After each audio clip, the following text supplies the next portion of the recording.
Hoje, conversando sobre sociedades secretas, eu fiquei tão impressionado com as histórias da Ku Klux Klan que eu precisava contar as melhores pra você. Se você não tem ideia de quem é e o que faz essa galera do mal, eu explico bem rapidinho. Sabe aquele velho caso das pessoas que se acham melhores umas que as outras sem razão nenhuma? A Ku Klux Klan é mestre nisso, e eu não tô exagerando.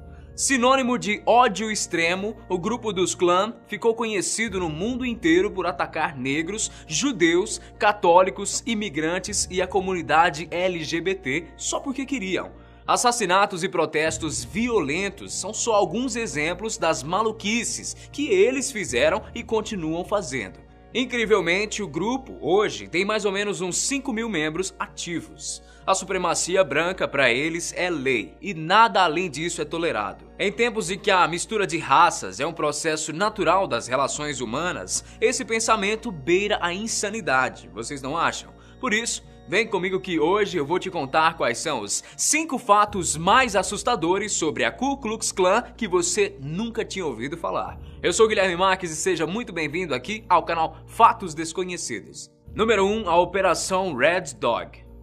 Dominica é uma ilha remota da América Central, um paraíso tropical no Mar do Caribe. Foi nessa ilha que a Ku Klux Klan tentou criar o seu próprio país. Sério, eles queriam um estado inteiro para estabelecer o seu império ariano. Para fazer isso acontecer, 10 homens norte-americanos, liderados pela mente maluca de um cara chamado Michael Perdue, articularam conquistar Dominica, colocando a Operação Red Dog em prática. Coisa de louco, né? E não para por aí. O plano de Perdue parecia infalível. Primeiro, ele colocaria Patrick John, primeiro-ministro corrupto, de volta no poder. O objetivo era ter um contatinho no governo para facilitar o comércio de drogas e jogos de azar. O maluco achou que assim era possível mandar, desmandar e viver uma vida de luxos e riquezas sem fim.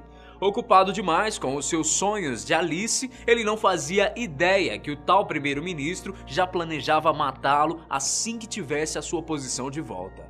Determinado a tornar o seu sonho realidade, Perdue foi até David Duck, conhecido no mundo inteiro como líder respeitado da Ku Klux Klan, pedir apoio. A ideia dele pareceu boa o suficiente para David sugerir vários nomes dos clãs para participar da invasão, e ainda disse que alugaria o barco para que eles chegassem até lá. Entre o grupo de invasores estava Don Black, outro aclamado membro da Ku Klux Klan, que ajudou a organizar o arsenal de armas que eles usariam. 5.000 balas, 33 armas de grande porte, 20 dinamites, dezenas de granadas. Para você que achou pouco, essas armas eram o que eles precisavam para dominar a delegacia de uma ilha que não tinha exército e muito menos uma polícia tão bem armada e treinada. Na teoria, estava fácil demais para a galera da Ku Klux Klan. Na prática, eles não contavam com uma traição. A Operação Red Dog mal começou e fracassou. O capitão do barco, alugado pelos membros da Ku Klux Klan, foi corajoso demais ao denunciar o grupo às autoridades depois de ficar sabendo de todo o plano. Os oficiais disfarçados de marinheiros disseram que levariam o pequeno exército de Perdue até o barco e quando abriram a porta do carro para embarcar, se depararam com mais de 40 metralhadoras da SWAT apontadas para eles. E aí, vai encarar? O manda-chuva da Ku Klux Klan fez o trabalho sujo tão bem feito que foi absolvido das acusações por falta de provas, enquanto os outros foram condenados por conspiração e pegaram alguns anos no xadrez. Número 2, o linchamento de Michael Donald. Agora eu vou contar pra você a história de outro Michael.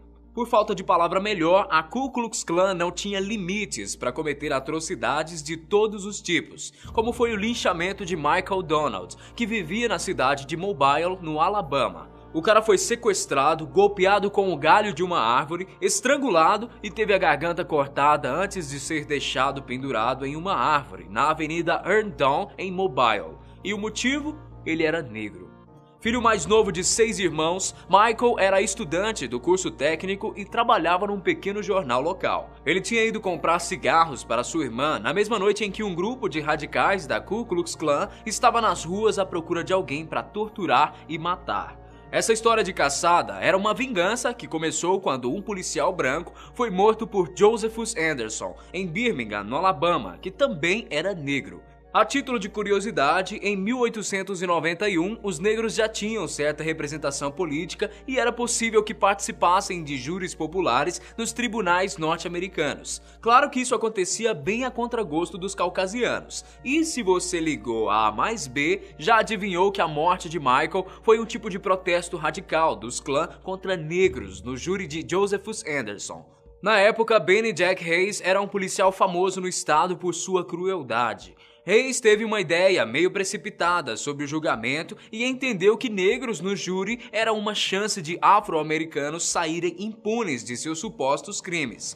Para ele, isso foi a gota d'água, suficiente para reunir o grupo da Ku Klux Klan, tocar o terror e assassinar e expor o corpo violentado de Michael em praça pública. O pensamento lógico deles era: se os negros podiam ser inocentados dos crimes contra os brancos, eles também seriam por crimes contra negros. Dá pra acreditar numa coisa dessa?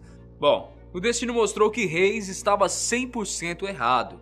Entre os homens do grupo que participavam do assassinato terrível de Michael Donald, 3 foram condenados. Hayes foi condenado ao corredor da morte e executado em 1997, e os outros 2 pegaram prisão perpétua. O crime de Michael deu muito no que falar. A família do menino processou a organização United Klans of America e ganhou a causa com uma indenização de $7 milhões. O caso ainda serviu de precedente para muitas ações legais contra casos de crimes racistas, e chegaram a rebatizar com o nome de Michael a avenida em que ele foi encontrado. Número 3. Ku Klux Klan para crianças. Parece assustador que a Ku Klux Klan possa influenciar crianças com suas ideias. Mais chocante ainda é que isso existe mesmo. E o que eu vou contar pra você agora não faz tanto tempo assim. Andrew é um garoto caucasiano de 10 anos, neto do diretor nacional dos Cavaleiros da Ku Klux Klan, Thomas Robb. Já dá pra imaginar o estrago, né? Foi no dia 24 de agosto de 2012 que o primeiro episódio do programa The Andrew Show foi publicado no YouTube. Gente, eu fiquei impressionado e muito intrigado depois de assistir ao vídeo de pouco mais de 1 minuto. É coisa de louco.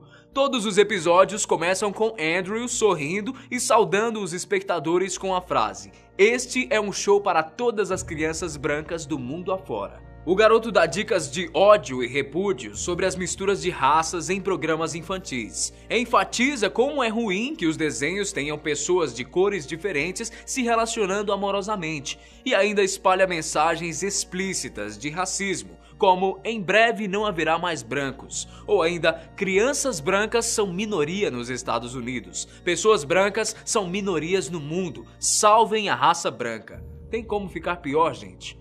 Bom, tem sim. O menino já publicou mais de 20 vídeos no canal com mais de 240 mil visualizações, falando e argumentando sobre como a mistura de raças é uma coisa ruim. Entre elas, analogias bizarras, como misturar coisas coloridas na neve branca faz com que ela não volte jamais a ser branca como antes. Eu só consigo pensar que no meio disso tudo, Andrew é a maior vítima por ter a cabeça dominada por ideias tão absurdas. E se você estiver curioso para assistir os episódios, é só buscar aqui no YouTube mesmo por A Show for White Kids. Número 4. Acampamento de verão. Parece que conspirar, fazer discursos de ódio e bolar planos violentos contra negros, judeus e minorias eram tarefas muito estressantes para os membros da Ku Klux Klan. Isso porque na década de 20, o lugar mais badalado entre os Klansmen era o acampamento Cool Coast Camp, organizado pela Ku Klux Klan especialmente para os membros que gostariam de um lugar relaxante e cheio de amiguinhos supremacistas para passar as férias. É o sonho de férias de qualquer um, né, gente? Só que não. Um panfleto antigo de 4 páginas mostrava as vantagens do lugar, que tinha uma grande cruz no horizonte representando a força dos conservadores cristãos e uma faixa de praia bem grande para os membros relaxarem enquanto conspiravam e idealizavam atos de violência e confusão. Não faltavam motivos para fazer um racista ir até lá. Todas as acomodações e vantagens do acampamento eram descritas nesse panfleto, como natação, pescaria, festas temáticas e encontros noturnos do grupo com cruzes em chamas. Mulheres, homens, jovens, adultos e crianças, todos que simpatizavam com as ideias da Ku Klux Klan eram muito bem-vindos no acampamento, porque além do objetivo de ser um oásis de relaxamento, o Cool Coast Camp foi uma maneira que os clãs encontraram de recrutar novos membros. A estimativa era de que nos anos 20, pelo menos 2 milhões de pessoas eram a favor da segregação racial e religiosa dos Estados Unidos, principalmente nos estados do sul, como o Texas. O ódio contra negros e judeus só aumentava, junto com o poder e a violência do grupo. Já pensou um mês num resort desses? Eu, hein? Número 5, protesto sangrento. Vamos voltar em 2016, mais precisamente quando um pequeno grupo de Klansmen organizou uma manifestação em Anaheim, na Califórnia. Eles disseram que a manifestação seria contra a imigração ilegal e a entrada de muçulmanos no país. Mas, considerando as armas que eles tinham, eles estavam preparados para qualquer situação. Escolheram o Pearson Park como local da manifestação e assim que pisaram para fora dos carros, os ativistas anti-Ku Klux Klan que estavam esperando por eles partiram para cima com tudo, chutando e dando pontapés em qualquer um identificado como membro do grupo. Inclusive, um desses homens mais agredidos estava usando uma camisa escrito Grande Dragão. É esse o título que um membro importante da Ku Klux Klan recebe como forma de prestígio. É uma honraria, só que do mal. Os membros da Ku Klux Klan arranjaram um jeito de revidar e vingar a violência. Eles usaram mastros de bandeiras pontiagudos e uma faca para ferir 3 ativistas durante a confusão. Nos depoimentos, um Klansman assumiu que só feriu outras pessoas em legítima defesa. Em outras palavras, ele não deixou barato e não gostou nada de provar do próprio veneno. Passantes e visitantes do parque ficaram chocados com a cena e disseram que parecia um flashback das barbáries que aconteceram nos estados do sul nos anos 50. Era de se esperar certo tipo de confusão, já que a Ku Klux Klan queria afrontar a sociedade civil com seus ideais conservadores em praça pública. Mas um confronto tão sangrento como esse nos dias de hoje era absurdo. No fim, membros da Ku Klux Klan foram presos acusados dos esfaqueamentos, enquanto os ativistas foram presos por agressão física. A boa notícia é que ninguém morreu de fato, mas é assustador pensar que a Ku Klux Klan e outros radicais são capazes de criar conflitos sérios e perigosos para quem não teve nada a ver com isso. Mas e aí, curtiu a lista de hoje? Gosta dessa vibe aí de desvendar os segredos e histórias bizarras das sociedades secretas? Deixa a sua opinião aqui embaixo pelos comentários. Grande abraço pra você e a gente se vê no próximo vídeo. Tchau!